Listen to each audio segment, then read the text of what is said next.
Hi, I'm Gabe. I'm Jaime. I'm Michelle. Welcome back. Thanks. Thank you for agreeing to be on the podcast this week. Absolutely. Again, we're always happy to have you here. I'm always happy to be here. For those who don't know, Michelle is like the world's greatest clinic escort, hanging outside all of Ohio's premier abortion facilities, video recording the protesters to document the kind of despicable things that they do and say. How you been? I've been really good. Yeah? I just got back from Charlotte, North Carolina. A I group saw. of us from Ohio went down to support. It was their 40th week of 40 weeks of life. It's their big abortion tourism campaign that they do, and it's insane. That's I mean, can you, for those who don't know what 40 weeks is, or 40 days? 40 days is more, I think 40 days happens twice a week everywhere, twice a year everywhere, and it's around Lent, and then they made up another Around Election Day. Yeah, basically. But 40 weeks is a campaign that a group in Charlotte started. I think it's Love Life Charlotte, not to plug them, but and it's 40 weeks of intense clinic harassment. And it's in Charlotte. I believe it's in Raleigh and one other city too. And they were expecting 10,000 people at the Charlotte clinic last weekend. I'm not sure how many showed up, but it was in the thousands. Like 10,000 people just standing around what I assume to be a fairly small building. Yes, and a fairly small area with lots of other businesses and one street in and out, and it's insane. And they actually got the property next to the clinic and cleared it out. So it's a big stage now where they can sing and project their speakers towards the clinic, and it's a nightmare. Outside a doctor's office. Outside of a doctor's office. So women down there are like, well, I need to go to the doctor. Exactly. I've made my decision. That's the abortion provider. I need to go to their office instead of just doing like a normal trip to the doctor's office. Exactly. It's driving through like crazy town Bonnaroo. Exactly. And I can think our craziest day at our clinic in Columbus, I think we had 75 people. And on an average day, they have 300 during this campaign. And 300 protesters. Yeah. 75 for us was unmanageable. Like, it was crazy. Right. We managed it. So if any protesters are listening, don't get me wrong. We managed it. And every single patient that had an appointment was seen and did get care, even the ones that they said canceled. So, nice. But yeah, 300 people outside of a doctor's office that don't belong there, that are obstructing traffic, yelling. It's crazy. Yeah, it's crazy. So like if somebody drives by like Planned Parenthood or Founders or your choice, like on a normal given day, there's between 5 and 20 protesters, and you know it's bad and harassment and shouldn't be happening, but it's not 300 people standing outside of a clinic. Like, right. It's not enough. It's not enough of a white people mob that you'd be afraid to go inside the building. And it's scary. It's like for patients trying to access care, that can be enough to make you turn around and go home. Yeah. Right. I mean, if I was facing thousands of people standing outside, I'd be wondering what the heck's going on. Like, how do you get there? How do you even get in? It was difficult for us knowing from the clinic how to get there. The police had one road blocked off. There was a parade route blocked off. It was hard just to access the surrounding streets to park. So I can't imagine for a patient trying to access care after like coming against all these protesters and police at so many points, that they, like, the people that make it to the clinic, it's obvious that they've made their decision and that they're ready to access care because it's so hard. It's so difficult to actually get there. It's like they've made their choice. They went through all this just to walk in the door. So wow. Okay. Yeah. Yeah. Well, they're not the only ones that get the really bad, like hundreds of people. Kentucky's only abortion provider gets them every single week. And they're in a really bad spot because the sidewalk is right up against the building. So they don't have any kind of parking lot buffer. Right. And they have to have escorts all the way from like parking buildings all the way down the street to protect patients. It's crazy what these people do. Yeah. I actually was in, it's in Louisville. I can never remember the two. We went there for a women's final for like NCAA championship game. And were just like parked in a random lot near the stadium and started walking. And it's funny because I saw the CPC first because there was a CPC right next door to it, hilariously. And I was like, oh, that's a crisis pregnancy center. And then I looked, I was like, oh, wait, and that's the abortion clinic. And it'd be like, if you know, like downtown Columbus or downtown Cleveland, it's just a building in the downtown area. It doesn't have its own lot. It's got like paid like surface lots and parking buildings. The sidewalk abuts right up to the clinic. Yep. So, I mean, going through, I mean, those people therefore have to walk the whole gauntlet straight through and get into the building. Right. So just to get to the doctor's office. Yes. Yep. Just to get to the doctor. Drives me insane. Just they're going to the doctor. Right. Like, can you imagine if you were going to get like a tooth filled or something and having 300 people stand outside and be like, are you sure? Sure you really need a filling? Right. Like, your tooth is how God made it. Like, you sure you really need a filling? Let's talk about it. Like, this is the only health decision that everybody feels like they have a right to influence your opinion on. Right. And it's insane. I make a similar comparison, not in the discussion on protesters, but on, just how few facilities there are. And that's the comparison that I make when people ask about how many clinics are in Ohio. And, it's tough, I think, for your average person to figure out, is that a lot of clinics or a little clinics? Oh, yeah. And so I make the comparison to an oral surgeon and say, listen, we have 7 surgical abortion providers here in the state of Ohio. What if those were oral surgeons? Imagine trying to get in to get a root canal. And you're competing with the only oral surgeon in your city, in your city, in like a 20 county region. There's only one doctor. Good luck getting that appointment. That's how difficult it is. And that's why, every state in the nation needs more abortion providers, especially states, that are unfortunately more red than we'd like to admit, like Ohio and North Carolina. Absolutely. And Kentucky. And Kentucky has 1. West Virginia has 1. Like, we have half as many as we had when Kasich became governor, but we're lucky. Yeah. Luckily, in comparison. Yeah. I mean, we've been able to hold on to every single one of our metropolitan areas. We haven't lost a full metropolitan area yet. Yeah. Trying not being to. the operative word in that sentence. Is that a good enough transition for you? There's your segue. So you were down there and then came back and got to hang out with us in the Ohio State House last week for yet another vote on the 6-week abortion ban, which has the infamous name of the Heartbeat Bill. It's a 6-week abortion ban. It would effectively end abortion access here in the state of Ohio. People are always constantly asking about details and what about this and what about that and what about these exceptions. No, it would end abortion access here in Ohio. Yeah. I mean, how many people know they're pregnant at 6 weeks? I don't know if with any of my children, I knew I was pregnant at 6 weeks, even the one that was on purpose. So. Yeah. And I mean, and even if somebody were to know that and figure it out, where are they going to go?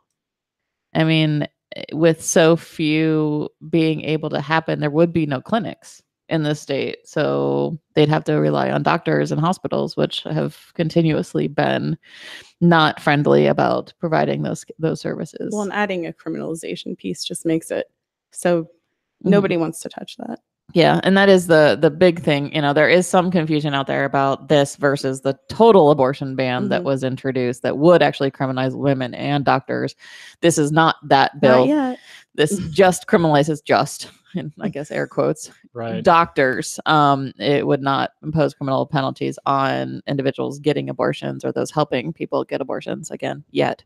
But it has felony penalties. And one of the amendments that was introduced, I think by Rep. Boggs, was to remove that criminal penalty from the bill. And of course, it was immediately voted down because their purpose is to throw doctors in jail.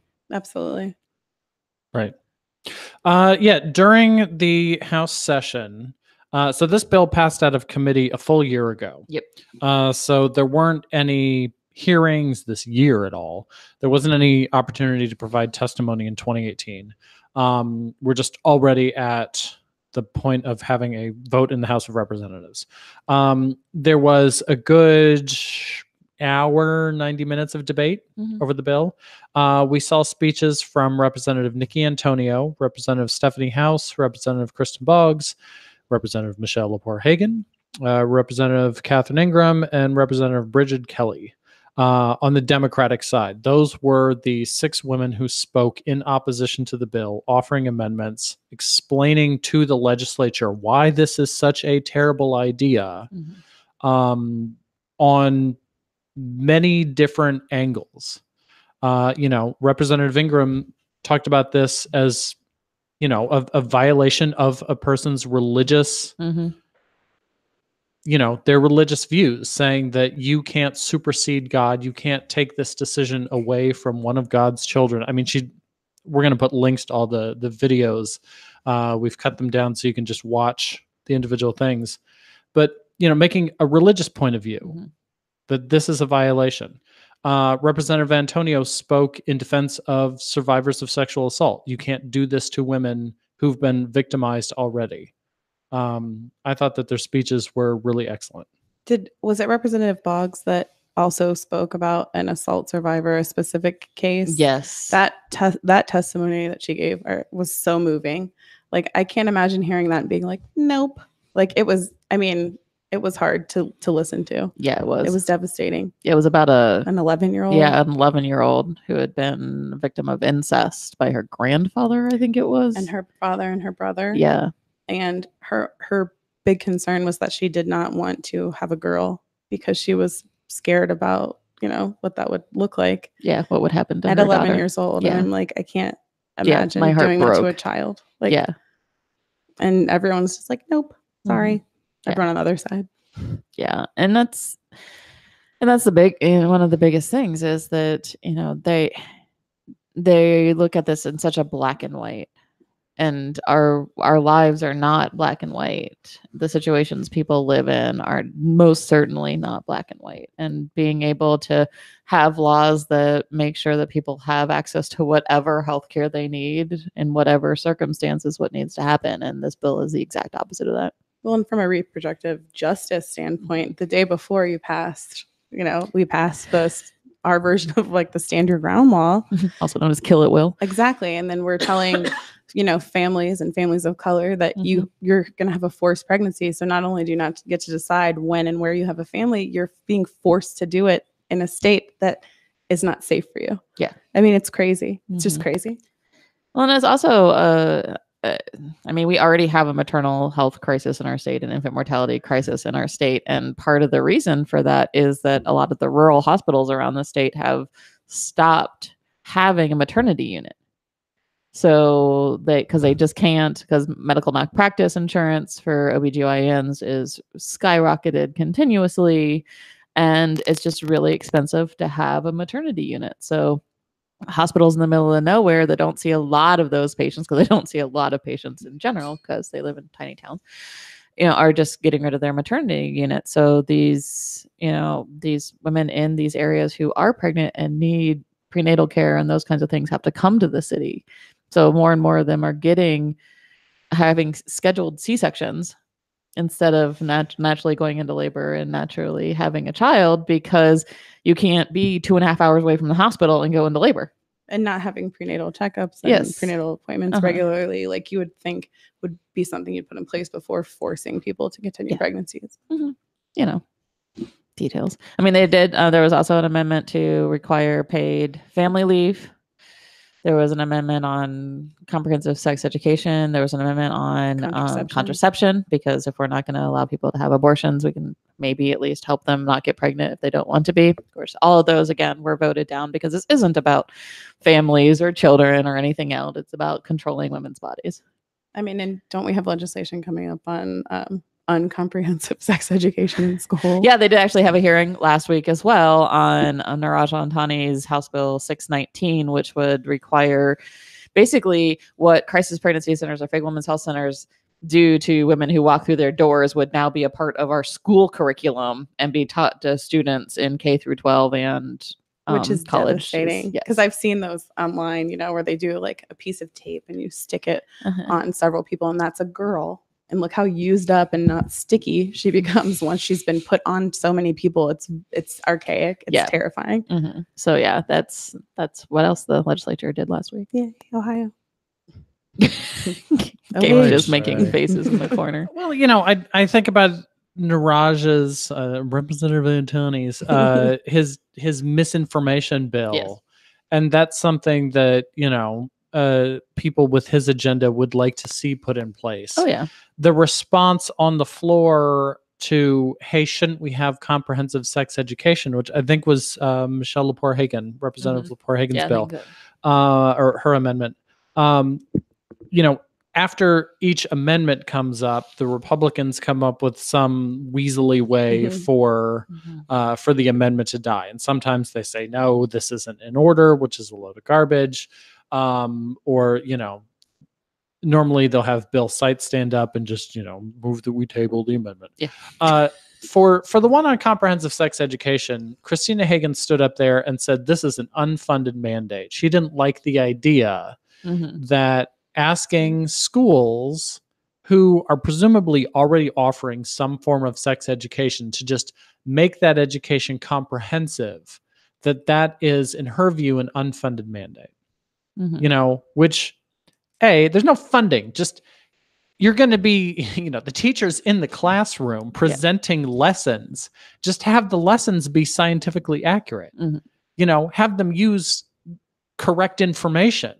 Don't lie to students. There's no funding there. It's not an unfunded mandate.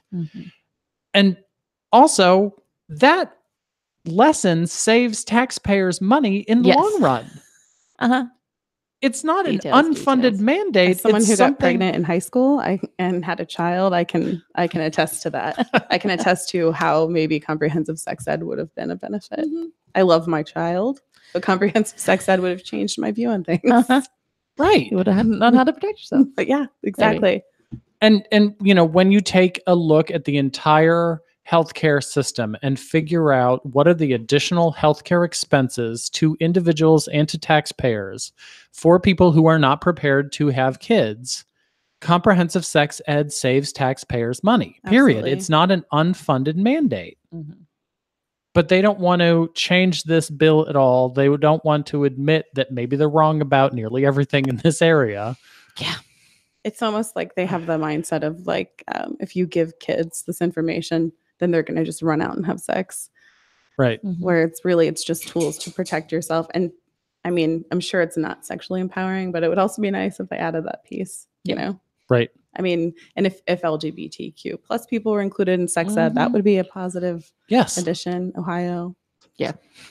Details. Things. I mean, frankly, just changing our Ohio code so it doesn't talk about education about venereal disease. Like, are we stuck in the 40s? Like, I feel like we're talking about some like video we showed to soldiers in World War II. Only comes on a projector. Yeah. When I start talking about venereal diseases. You've joined the Navy. Now you'll be in every port. Yeah. Wear a condom. Exactly. That is what pops into my mind when we start talking about venereal disease. But that is what is in our Ohio revised code. It's not even like sexually transmitted diseases, which has also been updated to infections. Right. Like we're like 14 terms behind the terms in this one. One of the amendments, another amendment that was offered, and I don't quite remember who this was. It might have been Representative Antonio, was to add exceptions to the bill for survivors of rape and incest. That was Antonio, and it got called out of order because it was amending a part of the bill that had already been amended in that session. So they didn't even vote on it. So this was just technical garbage for their reason of not considering it. But the bill doesn't allow people who have been raped to access abortion care. Or even people in a medical emergency that doesn't cause severe and irreversible organ damage. Right. Like that's the medical exception. It's the life of the mother, not the health, right? Yeah, it's a life of the woman, and the health exemption is a severe and irreversible organ function changes. Not including the brain and mental health. Yeah, no mental health at all, which I think Kristen Boggs also talked about. Yes. But yeah, so the health and life exception in this bill are woefully inadequate and would force doctors to wait until way too far, so that patient is way too far gone in order to be able to save them. You have to be dying to get care. Just not insane. You might die in a week. It's oh my God, you're dying. Like now. You're not septic enough. Sorry. Yes. Right. which is insane. Yeah, we could still bring you back without permanent and irreversible organ damage. So we can Fingers crossed. Yeah. Right. So amendments offered to address all of these just universally rejected. Yeah. No, the Democrats are, they're Those coming up with silly ideas to Democrats. improve the bill. We don't want those. Well, and I think that really brings to the biggest point of this bill, which is that it doesn't just impact abortion provision. Like, what happens when you have a pregnant patient having some kind of other health complication and you're a nephrologist dealing with kidneys, right? And you can't treat this pregnant woman because the legislature has tied your hands. So this isn't just, it impacts abortion providers. Like, this impacts the provision of medicine across the board, because if you don't treat this woman and she dies, you're probably being sued for malpractice. And if you do treat this woman and she wasn't sick enough for some, lawyer and judge in your area to, agree with, then you're losing your license and going to jail. This is the position every doctor who might encounter a pregnant woman will face in the state of Ohio if this bill is passed. Right. Yay, medicine. Huzzah. So having all of those points raised, then the House of Representatives voted. The vote on the floor was 58 to 35. We later found out that the final vote was 60 to 35 because they pulled some legislative trickery, literally drove someone across the state. Representative Marilyn Slaby got an anti-abortion shuttle. Yes. Back to the state terrible. and was physically transported by the bill's original author to go cast a late vote. They held the roll open. Yeah, they went into recess rather than gaveling session closed so that they had enough time to do all of this. So the leadership was behind this whole field trip to go pick Marilyn Slaby up somewhere in the middle of nowhere, Ohio. And even though with the original vote total, the bill would have passed the House, what they're really looking to do is show that they have enough members of the House of Representatives that if the bill got to Kasich's desk and he vetoed it, they could override a veto. Yes, which is why they needed 60, because 60 is the threshold for a veto override. Right. In the House. So that really kind of brings into focus the game that's being played here by Republicans. Yes. It's going to go to the Senate. The Senate needs to hold a hearing. It might only be one. Normally we see, 2, 3, 4 hearings on a bill, especially something this big. It might just be one horrible afternoon that'll go into the evening over in the Senate. And then the Senate could choose to take up the bill. Larry Obhoff is the Senate president. This is going to be his decision. He's also the guy who Janet Folger Porter ran a primary against. So the bill author tried to knock this guy out of office, and now she's asking him for a favor. Hey, please support my bill. Well, he's been spineless before. I mean, the same year she did primary him, he added it to that House Bill 420, and it passed out of the Senate last year. So, I don't expect him to be any different this time and be just as spineless and just as willing to. Also, she's crazy. Yes. She's actually crazy. Yes, she is. She was also, this is the other piece, is that she, just like a lot of other anti-abortion protesters and advocates across the country, don't care who they partner with as long as they're going to ban abortion. So we see them supporting, Grabby McGrabberson in the White House. And Janet actually went to Alabama and became Roy Moore's spokesperson for his Senate campaign down there. So she became Child molester Roy Moore. Yes, she became the mouthpiece for and the lead apologist actually for child molester Roy Moore. And this is who the Ohio legislature is going to partner with to pass this bill. Right. Because values. Yeah. Family values. Family values. We're pro-life. Except we want people to be able to shoot whoever they want to be able to shoot. Until you're born, you're very important. Yes. After you're born. Sorry about your luck. Hope your parents went to college. And you're white. You mentioned them passing the bill out of the Senate 2 years ago. They did that. They sent the bill to Kasich's desk. He vetoed it then. yesterday, Kasich said, well, if they bring the bill back to me, I'll veto it again. That held weight last time because of two reasons. One being it was all a little play. Yeah. And the purpose of that was to hide the fact that they were also passing a 20-week abortion ban in 2016. That's why the Senate was fine sending the bill to Kasich, because it was a little scripted skit. And, oh, we're going to veto this, and look how moderate we are, and pay no attention to this other abortion ban that we're signing. Yeah. That was 2016. 2018, this is different. Kasich's veto is almost worthless because of the possibility of them overriding that veto. Yes. They're lining up the votes. They need pretty much every anti-abortion member of the Ohio House. They need all of them, but then they need those few people who are still maybe on the fence to side with them to override a veto. I mean, they have the 60. They got the 60 they need. So they would just need to hold on to all of those in order to do that. And there are a couple there that have voted differently in the past and those kinds of things that might be a little wishy-washy. But are some of those Democrats like two of them? Well, one of them we don't really count. Bill Patman. He hasn't been caucusing with the Democrats for a very long time. Bill Patman, who defunded Planned Parenthood with his legislation. Yeah, he was the main sponsor of the defunding bill. So yeah, he doesn't really count. And the other one was actually a little bit of a surprise. Glenn Holmes out of the Mahoning Valley area was the other late vote, actually. So he was not in that 58. He was number 59. He came in late and voted yes on the bill, although he's voted no on previous abortion bans. So he voted no on the Down syndrome ban and those kind of things. So maybe if he's your rep, or we'll see. Contact him. Yeah, let him know how you feel. Yeah. No, definitely. I think that all of these people need to hear that this isn't hypothetical anymore. Like, in the past, it was really easy to vote for an abortion ban because you knew the Supreme Court was going to strike it down. It's happened with the other two states, Arkansas and North Dakota, that passed versions of this bill. One's more of a 12-week abortion ban because it only requires abdominal ultrasounds instead of the transvaginal ultrasound. So you can't see a heartbeat as early.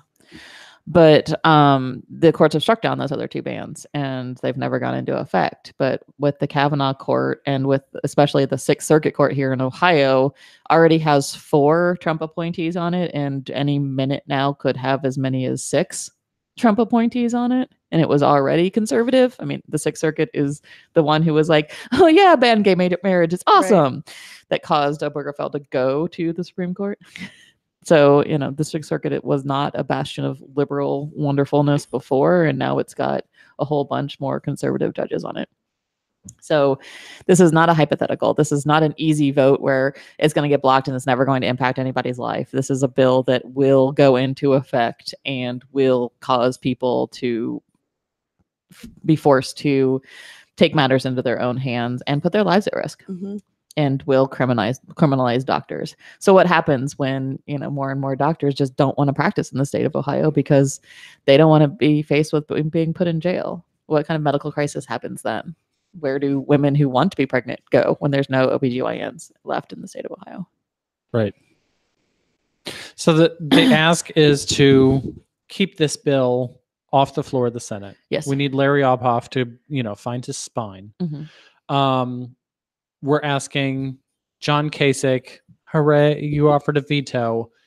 Show that you have any amount of political muscle. Stop the bill from moving forward.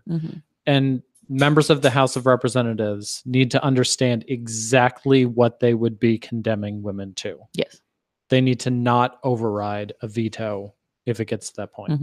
And there's other bills, and we don't have time to talk about all those. None of the abortion ban bills, abortion restrictions should move forward. They're all unconstitutional and evil. It's just that this is the one that's getting the attention right now. Yep. So. Yeah, I mean, Kasich, if you really want to be president in 2020, you have to be a leader, and leaders actually lead. They just don't sit in their office and say, well, I'll veto that. Right. Be a leader. If you want to be president, you got to show that you're a leader. Yes. Let's see it. Okay. Michelle, thanks for coming. Thanks for having me. Yeah. Okay. Yay. We'll see everybody next week. Bye. Bye.